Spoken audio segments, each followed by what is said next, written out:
Welcome to Live Intentional Weekly. This week we're breaking down the differences between the two main ways to marketing to online audiences across all devices, probabilistic and deterministic, and why neither of them is, really good enough. Now, let's get all up in it.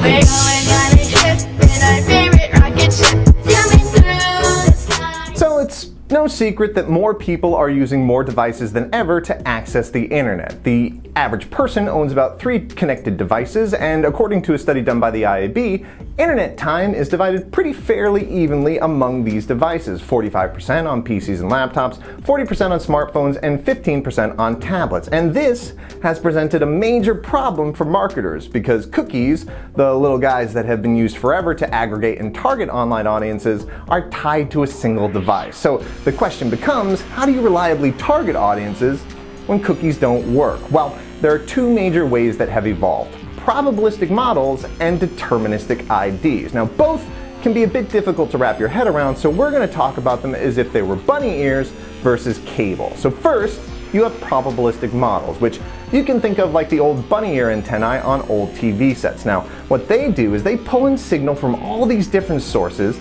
identify a pattern, and then filter out the noise to create a clear picture. Now, these signals can come from anything, like device ID, IP address, websites, social apps, even search. So when you start, the picture is really fuzzy because the signal isn't strong and you're just trying all these random positions. But if I were to do something like, let's say, open the New York Times app on my smartphone and then later visit the New York Times website on my laptop, all while connected to my Wi-Fi at home, the picture for me would get a little bit clearer. And the more I repeat my behavior on my devices connected to my Wi-Fi, the stronger the signal gets and the clearer the picture becomes. So the upside here is that you can reach large, anonymous audiences at scale since there isn't really any action required on the part of the customers. I mean, they're always putting these signals out there, you're just capturing it.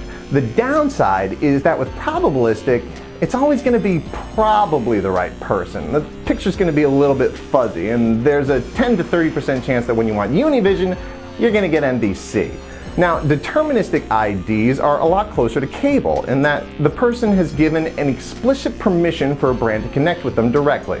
Only instead of installing a physical cable, it's a piece of data like an email address or a phone number. So, like, let's say that I gave the Pajama Factory my email when buying new pajamas. Now, what they could do then is upload that email address into something like the Live Intent platform, pair it with a creative for matching slippers, and then whenever I open an email, like let's say the New York Times breaking news update, no matter what device I open it on, it will show me that creative. So the upside here is that with deterministic, it's definitely the right person, since you have that one-to-one connection that guarantees a crystal clear picture and the channel that you want. Now the downside, this doesn't really scale well, since it's limited only to the media where customers are logged in. I mean, in other words, like, you're only gonna reach people that asked you to come into their homes and install cable. Also, no matter how clear the picture is, it's always gonna be two-dimensional, sort of flat, because you're only seeing these customers in relation to the data that they've given you. So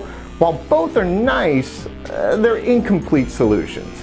But just like in our little analogy, there is a force on the horizon that looks to combine both these tactics into one comprehensive solution. It's called Netflix. No, sorry, I'm getting my metaphors mixed up here. No, it's called the ID graph, and we're going to talk a little bit more about that in our next episode.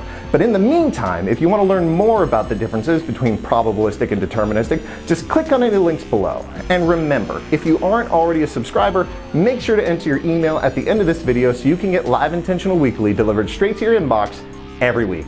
Thank you for joining me. I'll see you next week. Fly.